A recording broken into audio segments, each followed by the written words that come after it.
Hey YouTube, KD2ETP here. I'm going to do a quick video on budget ham radio is what I'm going to call it. But anyways, let's take a look at what we have for equipment here and a little discussion about it. So here we got the usdx. It's a Chinese knockoff of another radio that was built, apparently.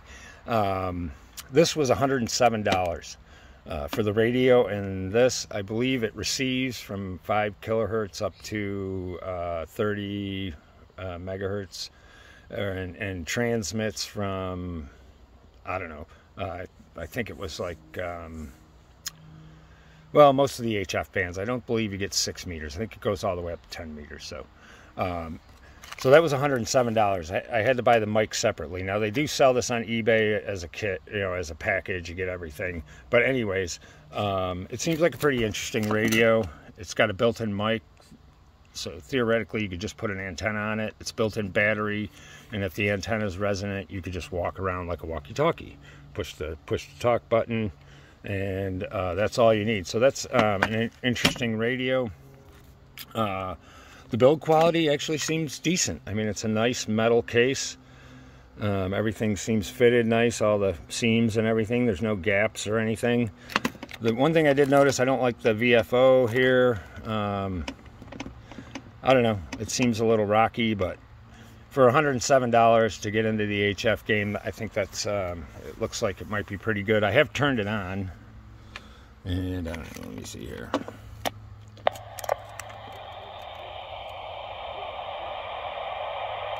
So that's what the display looks like. Speaker, you know, even with the static sounds okay. I have not hooked it up to an antenna yet. I haven't really played with it. I just received this recently. So I will do further tests with it later. But anyways, for about 120 or 30 bucks, you can get a decent QRP transceiver and get on the air. And then I also bought this, which is a loop antenna. They claim to be a magnetic. These are variable capacitors in there. This is a switch, the switch between them, because this will receive and transmit all the way up to 2 meters, I believe. I'm not sure if it did 440 or not, but anyways, interesting. I can't wait to play around with it. What I'll do is I'll put this on an antenna analyzer and play around with the switch and the different capacitors and see how resonant in. But anyways, this antenna costs about 110 bucks. Comes with this matching box that goes on that BNC. This cable goes to your radio, and this is the loop that comes out of here and goes around. So it'll be an interesting experiment, and like I said, this is on a budget, so to get you into HF, if you just got your general license, you don't have a lot of money. This whole setup costs roughly $250 to $275, and that's not bad considering what radios cost and everything. So I'll be doing some videos in the future to get it on the air with this setup, and we'll see how well it does. It is QRP after all, so it takes a little more effort. But a little more, like the build quality on everything seems pretty good. This is a sealed box. I took it apart and looked, and the solder connections look good and everything. It seemed to be constructed really well. This is a hard line, helio wound coax, so it's a real hard outer jacket on it. And so it seems to be pretty durable. I guess the only drawback to this is you don't want to bend it. If you bend it too far, it's gonna kink, and then, you know, I mean, it's sure it'll work just fine, because all it is ended up being a wire. But that part, you know, it is what it is.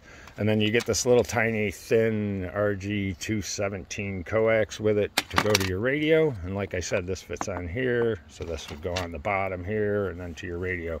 This switch switches between the two capacitors here that are inside. And so interestingly enough, though, it goes from there all the way to here. It doesn't go all the way around.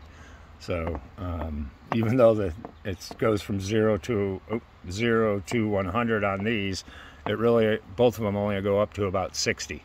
So that's kind of funny. But like I said, it's a cheap Chinese knockoff. So I guess the first thing I'll do is I gotta get the adapter so that I can convert this, which I can't believe I took all my adapters down there with me. But when I get back down to Bainbridge, where I'm staying during the week for work, I'll get it hooked up and we'll do a couple videos. I'll also put this on the analyzer and we'll see how resonant we can get it at all the frequencies that it says it is good for, and as well as we'll be testing out the radio. So hopefully this is a viable option for people who get into the hobby, don't have a lot of money, and you could, if it works out, I mean, you could be on the air for less than $300, which is like a deal. There's nobody offering this out of any of the big fours, anything like it. So I think it's great. I know people are giving a lot of these Chinese products, you know, saying they're cheap and whatever, and they may be, but it may be some people's only viable option to get in and start using a radio and not have to put a lot of money out.